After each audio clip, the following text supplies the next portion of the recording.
Welcome to the Fanatical podcast, where the fan is the host. I am the Fat-Time Feinbaum, caller of the year, the legend, the most fanatical Alabama fan in the world. And this show is about you, the fan, asking the fan the question and getting the fan's response.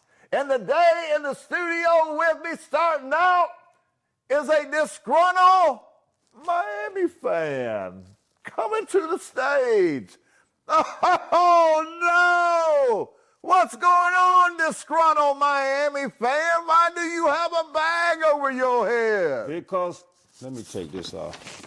Oh, it's JK. I thought it was a New Orleans Saints fan. Oh, no! Cristobal is still in Miami. Why?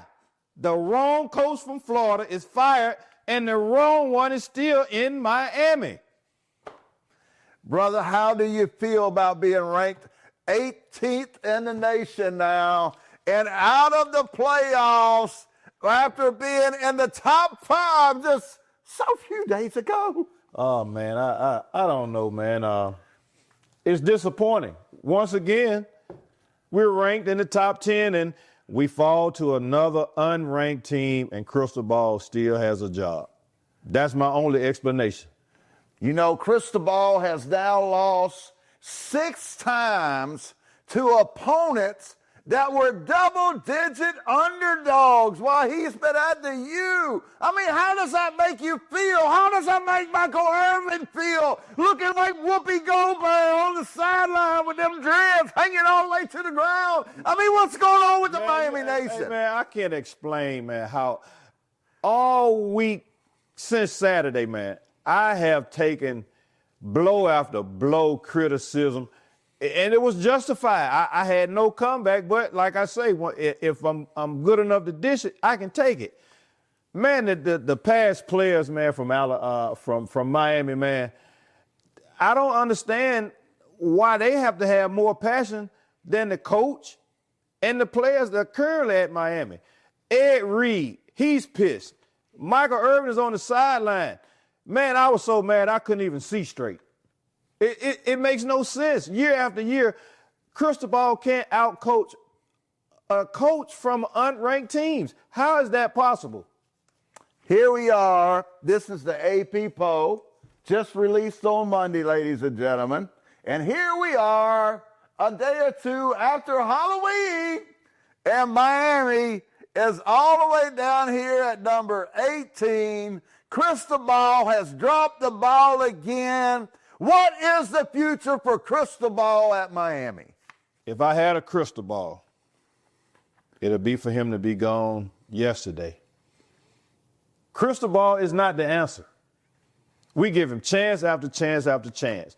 And once again, we go from being top 10 or better to now we're all the way down here. And why? There's no explanation for this. It's bad coaching, and it's more bad coaching. It's from the top down, from the head coach to the OC. What does Shannon Dawson, let me ask you, what is it about running up the middle that you love so much? What is it? Every game, 15 times you run the ball up the middle, and once again, we got an L to an unranked team. I can't explain this stuff, man. I have to keep the fans informed from Miami that love the Canes like I do. It's the coaching problem. It's not the players. You know, when the season started here on the Fanatical podcast, we told you that Cristobal was going to drop the balls. And now Cristobal has dropped the balls, and we are celebrating in the SEC, but my friend, he is not too happy. So if you could fire him today in closing, would he be gone? Absolutely. Why is he still there? They should have fired Cristobal in the tunnel Saturday. Why is he still there in Coral Gables? Is he fishing or something? You know, he was highly thought of when he came in. He was highly thought of at Oregon. He was a winner at Oregon. He did the exact same things at Oregon, you got leads in games, and you throw them away at the end of the game because you don't know how to adjust. You keep running the same dumb plays. You lose game after game after game, and it makes no sense, man. It's time for Cristobal to exit stage left, right, center, above, below. It's time for him to go, man. I don't know what else. What else can I say about Mario Cristobal? You don't care for it. Not one iota. There you have it from the biggest Miami fan in the nation. Cristobal must go. And I want to tell you something, Cristobal. You came through for me again, as you always do. I love you, Cristobal. I love you. I love you. Let's go on from Cristobal. What did the fans want to know on your cards this week, Bama Hater? All right, the fans want to know about Coach Freeze and his firing. Hey, man, come on. Oh, I'm okay. I'm okay. Coach Freeze. I'm going to call him Frozen. Frozen. Coach Frozen. He should have been gone on the 4th and 31 play. Why didn't they fire him then? Why did he only have one guy rushing? Because he's Coach Freeze. Man, he's frozen. He is overdue, too. You can't lose a game when you're unranked to a top-ranked Alabama team, and it's 4th and 31, and you're smart enough to rush 4 people when you should have had 8 people in the end zone, and now this is not a shock either. Hugh Freeze should have been gone. How many games do you have to lose in order to be kicked out? How many folks Auburn got on the payroll down there? They're paying like 25 coaches now. They get rid of a coach every other year down there at Auburn. They got like a whole alphabet on the pay. Can we get some money, Auburn? Hey, here's a good coach in tandem right here that can win you 3 games in a season right here. We can do it, bro. Listen, man, we just talked about this the first week, the 2nd episode, the 3rd episode. Outrageous buyouts for these coaches that fail. All of the coaches that they're getting paid $40, $50, $60 million to leave, and here you are with a university that still has to fork out money, and these guys are at the beach somewhere fishing. I can't explain multimillionaires failing at a job, and then they get rewarded with an outrageous buyout, and it's going to continue to happen, and the recycling of these coaches never stops, man. Well, I heard this morning Coach Freeze is getting 16.5, and they're going to pay it to him over an 8-year period at only $2 million a year. So, we're supposed to feel bad for Coach Freeze. Poor Coach Freeze is getting $2 million a year for 8 years from the University of Auburn. That's outrageous. That's outrageous. Man, look, they need to do coaches like they do congressmen, senators, or police officers. Why don't these guys get vetted first?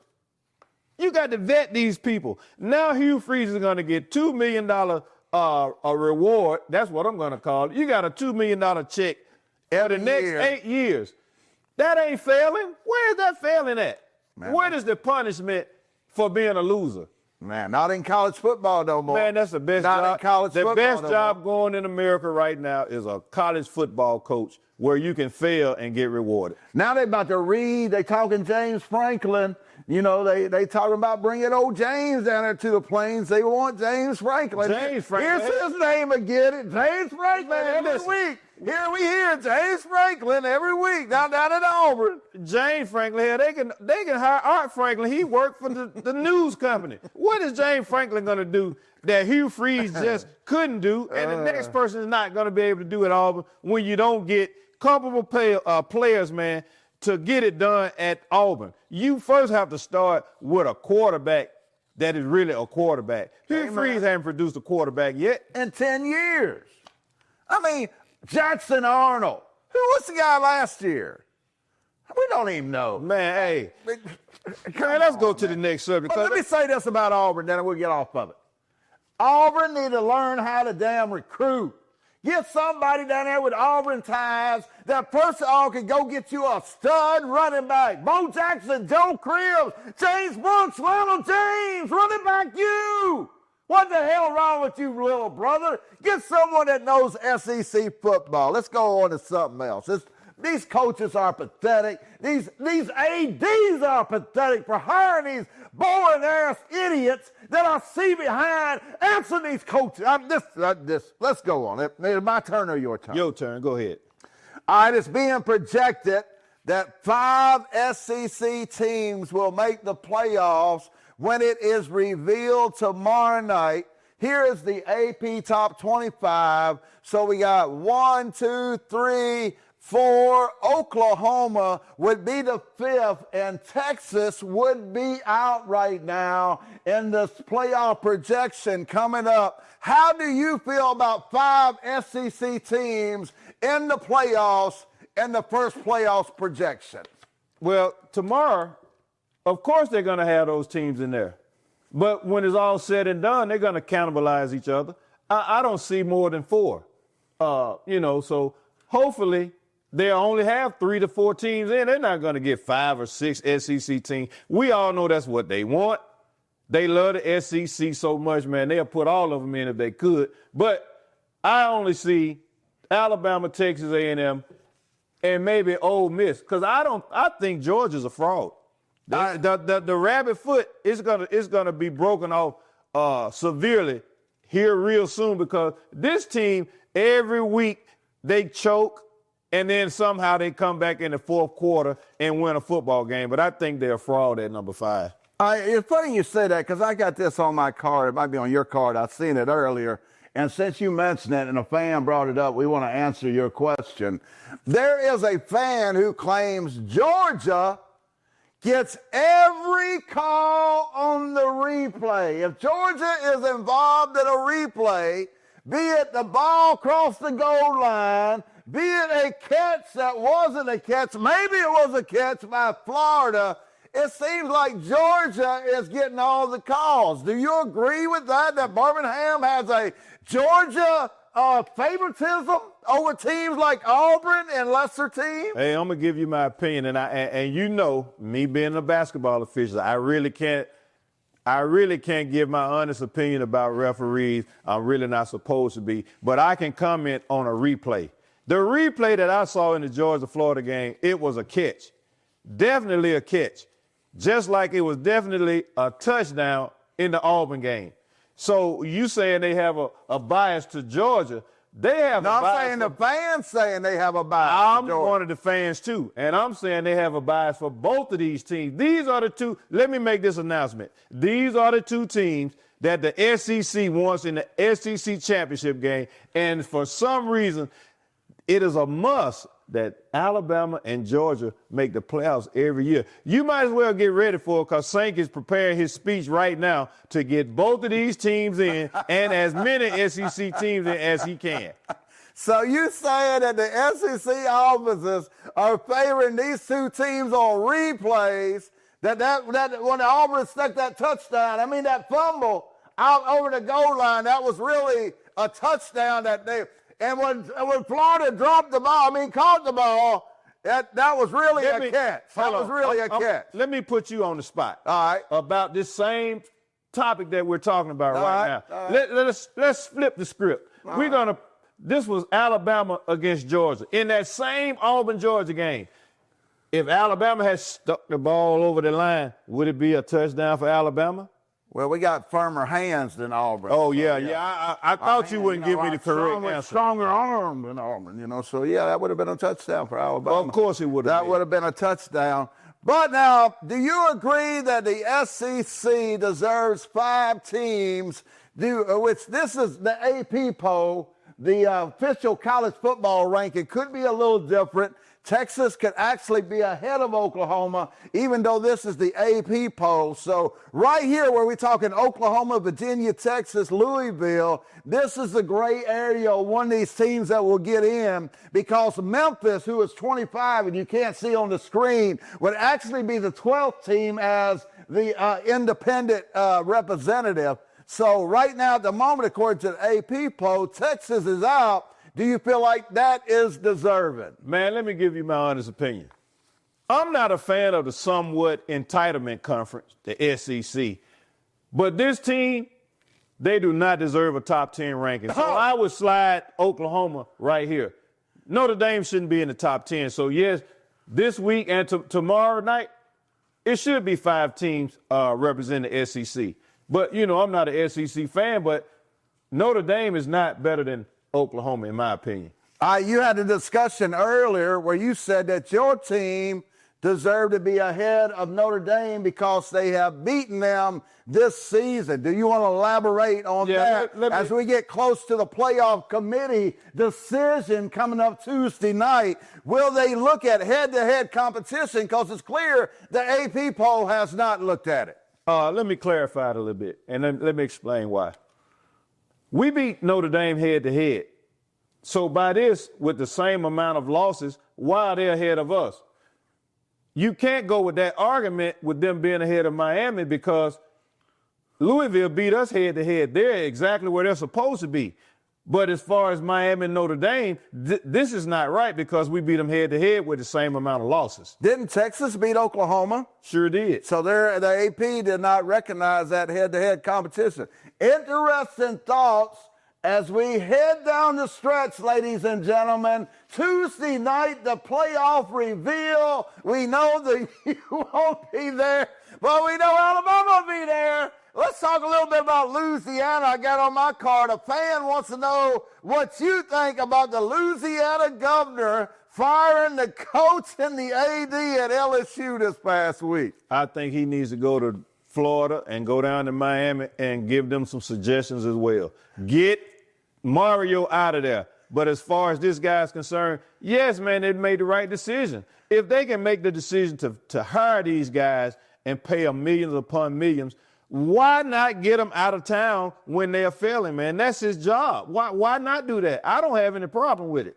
Well, the big question is, when Tommy Tuberville becomes governor of Alabama, will he be dipping his nose in the Auburn business and say, oh, hold up, we don't do this down in Auburn. Hold up, I'm about to fire everybody down there. I think politicians ought to stay where politicians work and let the ADs and the coaches personally. Why? This is like watching an athlete want to comment about politics or a singer comment about something that ain't his profession. I mean, why is the governor sticking his nose? Is it that bad down in Louisiana that the government's got to get involved in what's going on at LSU? Let me tell you what's bad.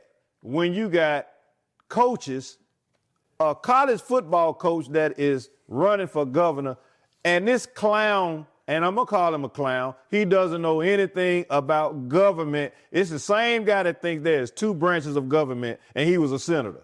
Hey, hold up. I know I've got to tell the truth. I know. Coach Somerville was having a bad day. I don't care about that. Coach Somerville was having a bad day. And listen, now you got a coach that's trying to replace Tweety Bird grandmother, because that's who she looks like. Uh-huh. We're going from sugar to you know what. If Tuberville gets in, why is this guy still running in politics? He didn't do anything as a senator. He was a bobblehead. Yes. Okay, I go whatever he said. Yeah. It's crazy, man. I don't know where's America going, man. We ain't just talking football. America is just going crazy now, man.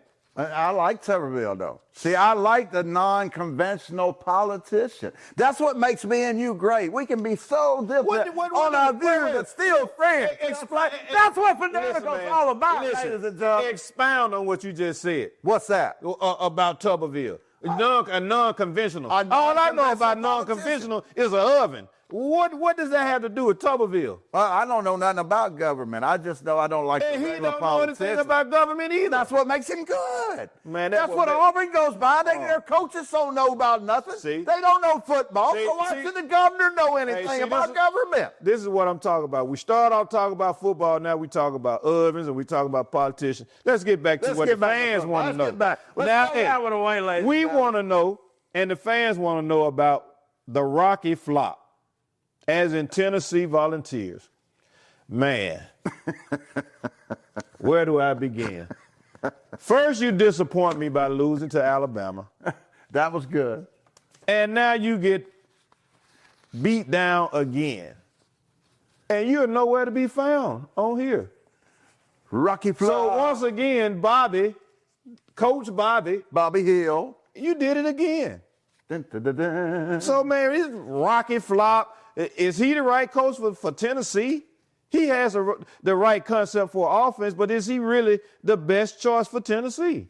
You know, I think he has went straight backwards. You know, when he had Hendon Hooker, when he had that wide receiver core down there, he was looking like he had Tennessee back to the Peyton Manning days. But ever since then, this team has steady went backwards, and now they're completely out of the playoff picture entirely. And this team has crashed and burned. And where do you go from here, Tennessee? Where do you go from here? Hey, I got an idea. All right, where? Cristobal. Oh, there it is. Yeah, There get out of it there. is. Go to Tennessee. There it is right there. Cristobal to Tennessee. Yeah. You know, it's like that. We talked about it last week. It's like the Dr. Pepper coaching carousel. It's just spinning around, and we keep throwing these coaches back on the carousel. And every now and then you get slung off a soccer coach over there, you know. But, I mean, the coaching carousel is out of control. There's no great coaches left. Saban's gone. Get it in your hair, ADs. That man, I don't know. Let's move on. Let's move on. What you got? All right, let's talk about some of the games this week. Georgia plays Texas. Texas and Georgia. Fan wants to know, who does JK like in the Georgia-Texas game? I'm going to pick Georgia, and basically because I don't trust Manny. Eli and Peyton ain't playing. You got Arch, and you never know what he's going to do.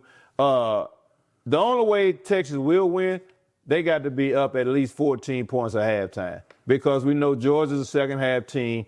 If you got a 7 or 3-point lead, you're not going to be able to hold it against Georgia, because I got to give Kirby some credit. He knows how to make second-half adjustments, but the first half, I don't know what's going on with Georgia in the first half. They're the slowest team in college football starting out.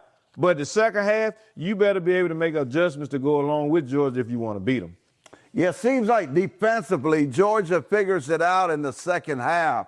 But, Texas kind of showed me something this week. They were waking up some. You know, people want to dismiss Archman and all. That's just Vanderbilt. But I seen some things that was really encouraging about Texas. One of the big things was the timing with Wingo, the number one wide receiver, and some of his other receivers. Georgia is weak in the secondary. I'm going to go with JK. I'm going to kind of lean with Georgia in a really close game. But the thing about it is, 2-loss Texas, another loss, and they are gone. We're getting down to the nitty-gritty, ladies and gentlemen. What you got next, JK? All right, we got a fan wants to know about the AP poll and what our opinion is of the AP poll. Well, here it is. You want to go, or you want me to go?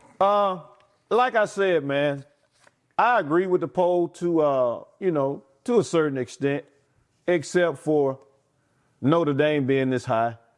Should Vanderbilt be this low? Man, Vanderbilt, they're a good team. I've given them 70-75% team, in my opinion. Pavia, he had in my opinion, he had a slow game. It wasn't all that productive. So, Vanderbilt being right here is questionable. Georgia Tech only has one loss, and in my opinion, that was a bad loss the way they played. The way the eye test that we all talk about, it didn't look good, man. Miami, my team, I think they shouldn't even be in the top 20 by that performance. 2 losses and you still number 18. I don't agree with that at all. The top 5, man, I actually think Indiana should be number 1. I think Texas A&M should be number 2, and put Ohio State over here at number 3 and leave these two for right now where they are. But Georgia, man, I think their day is coming, because they do the same thing every game. They start out slow and they, depend on coming back in the late third and fourth quarter to win a game. That's going to play out soon, man. Well, the thing about Georgia is that's so impressive is they appear to be, as you said, the best team as far as making adjustments of any team up here in the country. What I did notice, though, if you go from 3 down what all these teams have in common is they've at least given up 40 points at some time in a game during this season. The top two hasn't. That may be because of competition. Y'all know how I feel about Indiana. I would drop them down about 6 here and slide all these over and move Ole Miss up. I'm not sold on Indiana. They're still going to have to prove it to me. Oregon, I'm not sure about. We get down to it, man. It's down to it tonight. Tuesday night, the playoff committee will be revealed. It's really going to be interesting. How many ACC teams do you see getting in? Only one? Maybe 2. I think it's going to be 2 max. It's never going to be 3. That's not what they want. It's never going to be 3. Like I said, man, we had our chance. It may be squandered away at this point, but who knows? But I think it's just 2 teams from the ACC. People want to know about Alabama and LSU coming up this week. How you see that game? Maybe it'll be a better game with the Frank Wilson. Frank Wilson, the head coach at LSU. Frank Wilson. You'll never know how kids get up for a different coach. Maybe Brian Kelly got under some of the guys' skin. Maybe they want to play for this new coach. Who knows? But you better not put your hopes up, hey, we're going to just go down and we're going to beat their butt. This team, man, they're good, but you'll never know what you're going to get offensively with that running game. That's true. So you can't just put, hey, we're going to go down and we're just going to put our foot on LSU neck. Man, look, LSU still has talent. Yep, no doubt. But we don't know when it's going to pop up. Doubt. So, I don't know which way to lean on that game, man. But all these teams are playing for their playoff lives. Every time they take the field, it's a playoff game. If Alabama squanders like Miami did to SMU, then they're going to be down here where Miami is next week. They're going to be out of the playoff picture. So every one of these games is a playoff I want you to remember this. game. I want you to remember this going forward. And I'm telling you here in week 9 or whatever it is, all 2-loss teams are not created equal. I want you to remember I said that. After Miami just lost their second game, all 2-loss teams are not created equal. So it's gonna pop up real soon about 2-loss teams, and I want you to watch how they treat this 2-loss team and the next 2-loss team that's gonna come up. Well, it could have something to do with strength of conference, too. Oh, there we go. There we go. I mean, that's the argument. That's the argument right I'm going to say it again, and I said it last year. I do not want to hear that argument about strength of schedule when you're not winning against unranked teams. That is not strength. That is weakness. So don't even prepare that speech because I don't want to hear that. Wait, but you're going to promote Miami if they run the table. And they got 2 losses. What? One of them to an unranked team, I know. Yes. Who was the other one to? Wasn't it to an unranked team? It was to the number 14 it was a 14th ranked team. That's right. But I can't do that for my team when I hold your team accountable because the day we played them, they were unranked, but they were also 5-1. They're not a 4-loss team like Florida State. They're a 1-loss team. All right, we got a new segment we're going to close. Each one of us will have a rant, and we will begin. I'll let my co-host and friend, are you ready? Me go? I'd rather you go first. All right. My rant this week is about the mess you call the LSU Tigers who are coming to town to face my mighty Alabama Crimson Tide, the godfather of college football, the greatest team to ever step foot on a college football field. Yes, the University of Alabama. I run JK out of the studio. Here he comes back. But this week we play a team that we cannot let down, ladies and gentlemen. Alabama, you cannot let it down. You come too far. Done too many great teams to let Chaos University, Downfall University, a team with the governor as a head coach and AD, come to Tuscaloosa and ruin this dream season. My rant this week is Alabama, handle your damn business. Handle your damn business. That's my rant this week. Don't let Chaos University be took for granted. LSU is still LS friggin' you. play them, prepare for them, dominate them like you can. Now my friend and co-host JK with his rant of the week. My rant is going to start with, this is my interview, and I'm going to call it my exit interview for Mario Cristobal. This is for you, Mr. Cristobal. This is your resume right here for why you should get your butt out of town. In 2022, you got embarrassed, and I do mean embarrassed, by Middle Tennessee State, North Carolina, Duke, Florida State, and Pittsburgh. Where did you get embarrassed at? At home. All of these teams were unranked, and you got your butt whooped in Miami. We finished 6-6, and guess what? No bowl game. Fast forward, 2023. We gave the game away to Georgia Tech, had the game won. Where did we lose that game at? In Miami. All we had to do was kneel down, and the game was over. But guess what? Your coaching expertise and the lack of lost us that game. We finished again 6-6. This is 2 consecutive seasons. Your first 2, 6-6. And guess what we did? We lost the Pinstripe Bowl. What kind of bowl is a pinstripe? Somebody making suits? We lost the Pinstripe Bowl, man, to Rutgers. But you say you represent the U, an ex-player. What kind of pride is that, Cristobal? Now let me go on.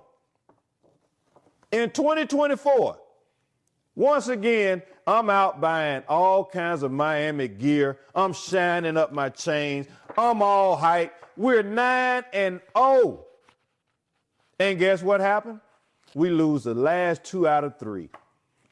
We lose to Georgia Tech, and then we go and lose to Syracuse after being up about 20-0, and we knock our own selves out of the playoffs once again. 10-2, and we can't even get in the playoffs with the number 1 offense in the country and the number 1 pick in the next year's draft. We can't even get a playoff spot because of, guess what? Your coaching expertise and the lack thereof. Now let me go on. We also lost, guess what? In the Pop-Tart Bowl. The Pop-Tart Bowl, man, listen, man. And let's fast forward to 2025. Once again, we're undefeated. We were up here in the top 5, and man, guess what happened? We lose to an unranked Louisville team. Now let's just go back 48 hours ago. You want to blame this game on the players. You said at the press conference, we all have to regroup and learn from it and be grown men and grow from it. No, the hell we don't. It's your fault, man. 4th and 9. They had no timeouts left. 4th and 9, all we had to do was stop a play, kneel down. Watch this. Kneel down, and we're still in playoff contention. Why? Because we only had 1 loss, and guess what? The mighty Georgia Tech, undefeated Yellow Jackets, they lost. So we would have been in perfect position to go to our first ACC championship game and possibly our first playoff. But guess what happened? Your coaching expertise and the lack thereof got us another L. To guess what? Another unranked team. What is it about you that you can't outcoach teams with a coach from an unranked team? What do they have? Kryptonite on the sideline? What is it about you, Cristobal? It is not working, man. I am so sick and tired of Cristobal, man. This is what needs to happen. You know what the initials Uber stands for, because he right now, somebody in Corbin Gables need to call an Uber to get his ass out of Miami. The letters Uber. You better exit right away. Get out of town, man. We don't need you no more, Cristobal. You don't have any pride for the Canes no more. You are not the answer. I'm sick and tired of you, man. There is no more words I have for Cristobal but goodbye and good riddance. And you know one thing, man, I think his name needs to be, his last name is Cristobal. But I told you before, the Cristobal that I used to like was in I Love Lucy. And you want me to tell you what that has in common with Cristobal? Every single year, myself and every proud Miami fan, you know what we have turned into? We have turned into Charlie Brown, because the Lucy of college football, which is Mario Cristobal, every time we get ready to kick, so to speak, and have a good season, Lucy, better known as Mario Cristobal, keeps putting that damn football away, and we fall on our ass every time, depending on Cristobal. I'm sick of Cristobal. I'm sick of it, man. I am fed up. Look, from now on, as long as Cristobal is the coach, you will see me like this on Saturday. And that's all I have to say about Mario Cristobal. Hey, tune in next week to Fanatical Podcast and see more of the Miami meltdown and the Alabama LSU results next week right here on the Fanatical Podcast. And remember, don't be like JK and the legend. Remember, it's just a game. Don't be like us. Sports insane.